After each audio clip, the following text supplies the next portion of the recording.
Look at this. It's all over me. I can't wash Cleopatra. I can't wash myself. You know, all that comes out of the sink is goo. Goo and more goo. Hello, my little luxes.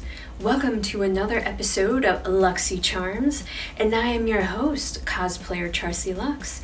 And today I am Solstice, the Winter Witch. I want to say a huge thank you to everyone who had participated, who had helped give me name suggestions for my Winter Witch, and thank you to everyone who helped vote for your favorite name. So I am continuing this month's theme of They Stir Below, and I just got done doing a movie review for a more serious-based film of The Devil Below.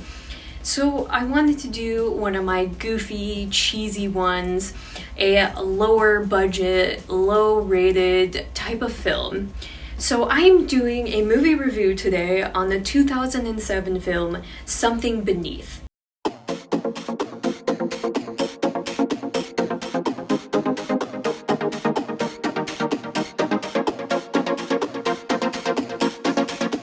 And I know this film is silly. I know this one is ridiculous, but let's talk about it anyways and let's have some fun. So come and join me for a movie review of Something Beneath. And per usual, spoiler alert and viewer discretion is advised. And I may be giving away the ending of this film, so please be forewarned. For a quick plot synopsis of the film, I will give the one that is up on IMDb. Just under your feet lurks an evil so deadly, so intelligent, it's scary.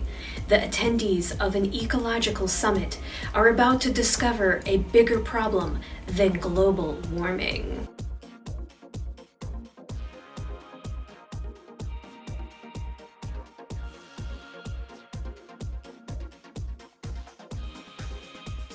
I will also give the cast and the crew of this film, and please forgive me if I mispronounce anyone's names. Director is David Winning, and writers are Mark Mullen and F. Lee and Vare. You have Kevin Sorbo as Father Douglas Middleton, Peter MacNeill as Deadmarsh, Natalie Brown as Kaylee Spence, Brandon Beiser as Dr. Connolly, Frank Adamson as Lowell Kent, Gordon Tanner as Symes, Brittany Scobie as Michaela Stravowski, Brett Donahue as Tony, and Paige Bannister as Amy.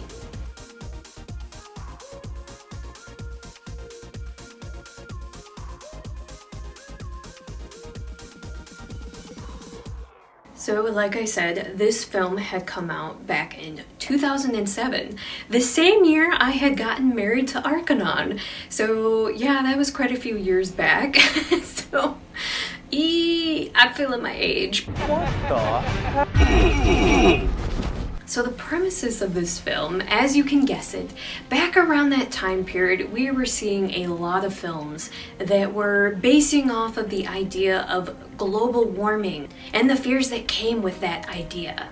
And this one was no different of its time, but in this small town, there is a convention building where this global warming ecological summit was being held, where a group of people were supposed to be having panels to talk about the importance of global warming and the damage that it was causing to the earth. Well, what better way than having a horror film about global warming that this dig site of this area that is happening from this summit building, that they are uncovering and digging up this strange black goo that is underneath the ground.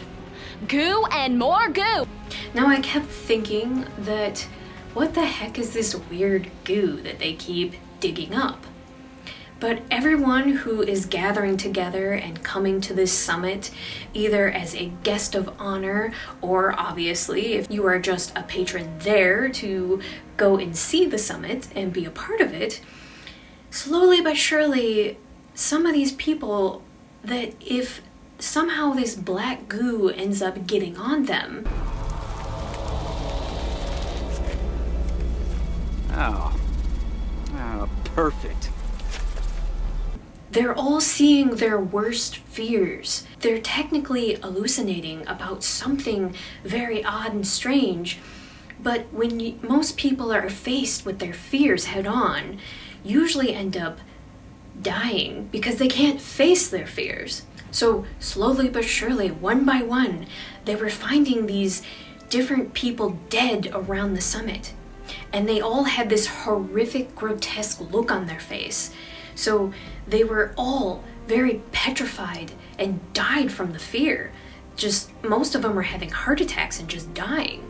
And things keep going from bad to worse. I mean, the pipes start being clogged. There's some kind of blockage in the drain system, and I can't find it to save my life. Well, you keep at it, Reggie. I have confidence in you.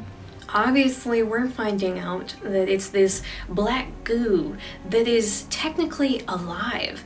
So it's slowly making its way from underground and it's seeping into the plumbing and the pipes.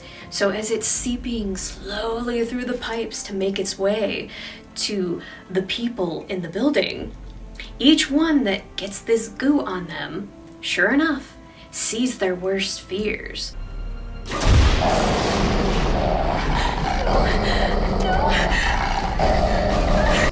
So how are they going to make it out of this place alive? This black sludge, as it is, just keeps spreading and spreading. And every time they try to figure something out about it, anybody that touches it just ends up dying of their fear. To the point where you have Father Middleton and Kaylee's character are banding together to figure out what exactly is going on. And they find this strange scientist that is holed up below because he's made a discovery of what this weird goo actually is. That the creature has a hive mind, like bees or ants, and that when its extremities were attacked by the sewer excavation... No one attacked it. Yeah, but it doesn't know that. And that it's actually a part of a hive mind, and that it's an entity to a bigger queen that is obviously hidden down in the sewers. It's almost dry. And that's bad? Hell yeah. Means there's an obstruction all right, and it's freaking huge. So this ragtag team gets together and decides that they are going to go after this very odd creature deep down in the sewers so that they can finally stop it and kill it once and for all. But are they successful in killing this creature? And what tactics do they have to go through to finally stop it once and for all?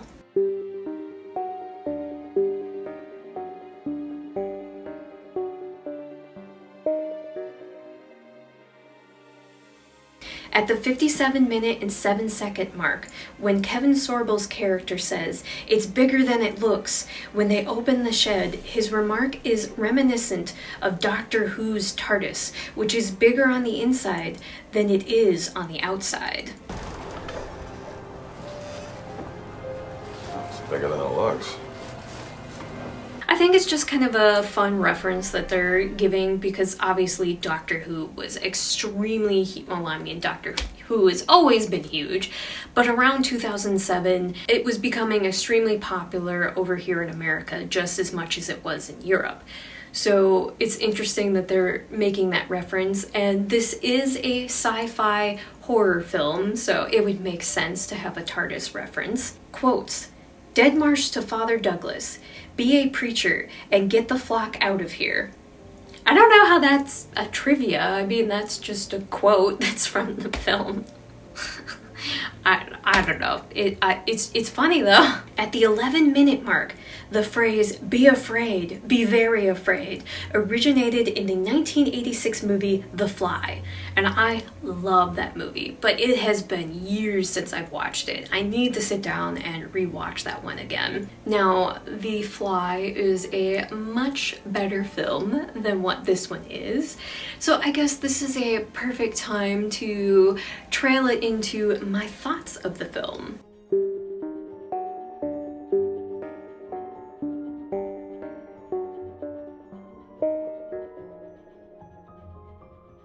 Now, if you know me and when it comes to recommendations and how I feel about a film, now this one has a low rating. It's about like 3.6 is its rating. And it's a cheesy movie. This one is one of those where actually my friend B put it perfectly, that it feels like it should be a Hallmark horror movie. It's just one of those weird things where this one would have been about the time that Kevin Sorbo was going through a phase where he did all these B-rated horror movies, but at the same time he was doing Hallmark films and he was doing Christmas films and things like that. So this one was just a fun, cheesy film. The acting was very decent. It's not your typical like amazing acting and actors and everything, but the acting was good, that it made this movie entertaining. It made it fun. If we're doing a star rating out of 5, I would give this one a 2.5 or a 3-star rating for this one. This one's a fun one. I don't hate it. I don't dislike it. I like this one. But at the same time, it's at the back of my mind, especially from hearing from several of my friends their experiences with Kevin Sorbo at conventions. And that there's been a lot of people slowly coming out, especially with TikTok and Reels, and people are sharing their stories and their experiences, that it's been coming out that Kevin Sorbo can be a dick, and that he doesn't appreciate his fans, and that he'll even make fun of kids that are dressed up at conventions. And it's like, that leaves a sour taste in my mouth and everything. So, and I used to adore Kevin Sorbo because he was Hercules. I grew up on Hercules. I grew up on Xena, and to know that, it's super sad. Technology is great, but it can be terrible as well, because I mean, you'll learn all these things about actors and actresses that you look up to. And I've heard that saying before, where there are sometimes that people will have the horror stories of saying, don't meet your idol because they might turn out to be a gigantic jerk. Say what? But yes, there's the good spectrum as well. I know wonderful stories, and I've even met like people that I've idolized and adored and had amazing experiences with them at like C2E2 and other conventions. But I can't imagine some of the scenarios that I heard that Sorbo was doing to his fans. And it's like, stay humble, stay kind. Don't get that big obnoxious ego on your shoulders and think that you're better than thou and that it's okay to make fun of people. I mean, I never think that's okay. But anyway, besides that, I enjoy this film. Do I recommend it? I recommend it to those that like the goofy, really ridiculous, cheesy sci-fi horror films. And like I said, this one is from a time period where it felt like global warming was trying to be thrust and shoved down our throat. And as my friend Sarah Sin perfectly says in her own podcast, that taking history into account when you look at horror movies, especially from the time period that they come from, you can find out what is going on in history at the same time for horror movies.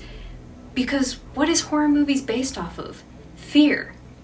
So if you take what people are fearing the most at that particular time, that's what you're seeing in movies. So around 2007, it was huge about talking about global warming and that the world was coming to an end in 2012 and that we better start being prepared. They're very afraid. So we got movies like Something Beneath.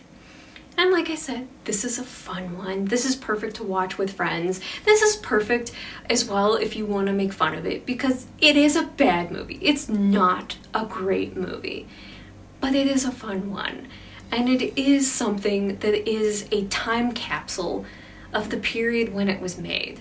So go ahead and give it a go. Let me know in the comments below, have you seen it or not? Let me know if you're gonna see it and what you think of it after you've watched it. I already know a lot of people are not gonna like it, so. because it's cheesy. It is ridiculously goofy. And I have to say, I'm sad that actress Brittany Scobie really hasn't done much since this film, and that her name really isn't well known to me. But she plays the character of Michaela. Is she talking to herself? And my room is about this big, and there is no spa at this hotel. And even though her character is super annoying and she's this rich, really bratty girl, her character's just a lot of fun. So it would have been nice to see her continue on and to do more for her acting career. Once again, I want to keep saying over and over again, thank you so much for joining me here. Thank you for sharing this love of horror, for talking about horror movies. And thank you also for talking about these silly, goofy ones that I know most people just do not care about. But I have this thrill when it comes to horror movies, and that it's fun to find all these weird, unique ones that are on Tubi. So let me know what you thought of this one. Thank you so much for joining me here on another luxxxycharms movie reviews. And I would love for you to come and join me on my other YouTube channel now for Scary Stories My Father Told Me. I just recently got done talking about the urban legend of the Well to Hell in relation to the Devil Below movie review I did. And I have several other social medias I would love for you to come and join me on. And if you would like to help support me just a little bit more, to help me to build up these channels and to build up my cosplay and costumes, please come join me on my Patreon. And on the screen, you can see a shout out to my Patreon members, and thank you so much for joining me. And please remember, I am the afterlife of the party, but I would love for you to come and join me in the afterlife of the party. There is always room for more. And remember to slay, subscribe, like, and always be yourself. And remember to love yourself, because self-love is the best love you can give yourself. Until next time, my little luxes, I hope you have a luxxxycharms kind of day. Bye!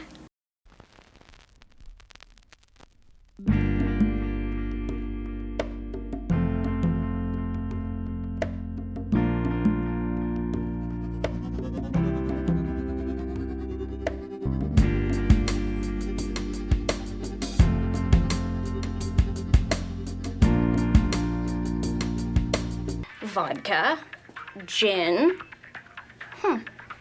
What else is clear? Water.